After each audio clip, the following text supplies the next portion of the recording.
లక్షలాది మందికి మన తెలుగు మ్యాట్రిమోనీ ద్వారా వివాహాలు జరిగాయి. తెలుగు వారి number 1 choice Telugu matrimony. Telangana BJP రాష్ట్ర అధ్యక్షుడిగా రామచంద్రరావు పేరు ఖరారైంది. రేసులో చాలా మంది పేర్లు వినిపించినప్పటికీ పార్టీలో పాత వారికి అవకాశం ఇవ్వాలని అధిష్టానం భావించింది. ఈ రోజు మధ్యాహ్నం రామచంద్ర నామినేషన్ వేయనున్నారు. అయితే తనకు ఎలాంటి సమాచారం లేదని, బాధ్యతలు అప్పగిస్తే నిర్వహించేందుకు సిద్ధమంటున్న రామచంద్రరావుతో మా ప్రతినిధి మహేష్ ఫేస్ టు ఫేస్. మాజీ ఎమ్మెల్సీ బీజేపీ సీనియర్ నేత రామచంద్రరావు గారు ఉన్నారు. వారి యొక్క పేరు బీజేపీ రాష్ట్ర అధ్యక్షునిగా వినిపిస్తున్నటువంటి నేపథ్యం. సో వారు ఏమంటున్నారు, వారికి ఏమైనా సమాచారం ఉందా, వారు బీజేపీ రాష్ట్ర అధ్యక్షులు కాబోతున్నారు, వారి మాటల్లో వినేటువంటి ప్రతినిధి. సార్ చెప్పండి, మీ పేరు ప్రస్తుతం తెరపైకి వచ్చినటువంటి నేపథ్యం, మీరే బీజేపీ నూతన రాష్ట్ర అధ్యక్షులు కాబోతున్నారని చెప్పేసి జరుగుతున్నటువంటి ప్రచారం. ఈ విషయంలో నాకైతే సమాచారం లేదు. అయితే కొన్ని పేర్లు ప్రచార సాధనాల వల్ల మాకు తెలుస్తూ ఉన్నాయి.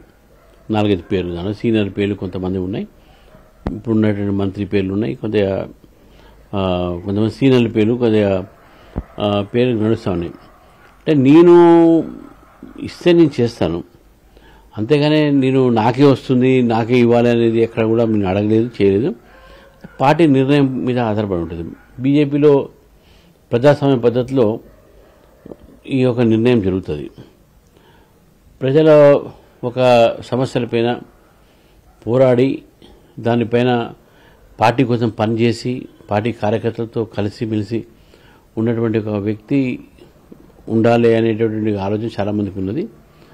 దాన్ని బట్టి ఆ ఒక నిర్ణయం తీసుకునేది మన అధిష్టానం ఏ నిర్ణయం తీసుకున్నా, ఎవరిని చేసినా కూడా మీ అందరం కలిసి పనిచేసేటటువంటి ఆలోచనలు ఉండవు.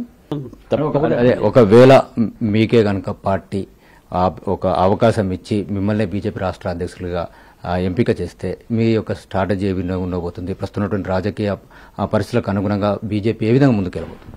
డెఫినెట్గా ఇప్పుడు ఉన్నటువంటి పరిస్థితుల్లో తెలంగాణలో ప్రత్యామ్నాయం అనేది భారతీయ జనతా పార్టీయే. ప్రజలు బీజేపీ తరఫున చూస్తూ ఉన్నారు. బీజేపీ ఆలోచన, బీజేపీ యొక్క ఏదైతే సిద్ధాంతం ఉందో కేంద్రంలో కానీ రాష్ట్రంలో కానీ ప్రజలు గమనిస్తూ ఉన్నారు. కేంద్రంలో ఏ విధంగా మోదీ గారి ఒక పనిచేస్తూ ఉన్నారు, ఇక్కడ కాంగ్రెస్ పార్టీ కానీ గతంలో బీఆర్ఎస్ పార్టీ కానీ ఏ విధంగా పనిచేశారు. వాళ్ళకి ఇప్పుడు తెలంగాణ ప్రజలు ఏంటంటే మాకు కూడా ఒక డబుల్ ఇంజిన్ సర్కార్ కావాలనే ఆలోచనలు ఉన్నారు. కాబట్టి డెఫినెట్గా నాకు అవకాశం ఇస్తే నేను పార్టీ కోసం పనిచేస్తాను, పార్టీని అధికారం తీసుకువచ్చేటటువంటి దిశలో పనిచేస్తాము అనేది నేను భావిస్తూ ఉన్నాను. ఇప్పుడు ఉన్నటువంటి పరిస్థితిలో ప్రజలు బీజేపీ వైపు చూస్తున్నారు. బీజేపీయే మాకు రక్షణ, బీజేపీనే మాకు శ్రీరామ రక్ష అనే ఆలోచనలు ఉన్నారు.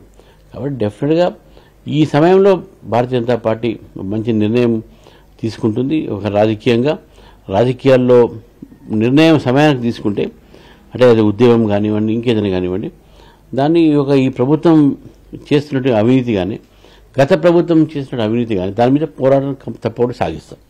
ఇది రామచంద్రరావు గారు చెప్తున్నటువంటి విషయం. తెలంగాణ ప్రజలు బీజేపీని కోరుకుంటున్నటువంటి నేపథ్యంలో రాష్ట్రంలో బీజేపీని అధికారంలోకి వచ్చేందుకు తాను కృషి చేస్తానని చెప్పేసి కూడా మాట్లాడుతున్నటువంటి పరిస్థితి. కెమెరామెన్ ప్రభాకర్తో మహేష్, ఎన్టీవీ, హైదరాబాద్. మనతో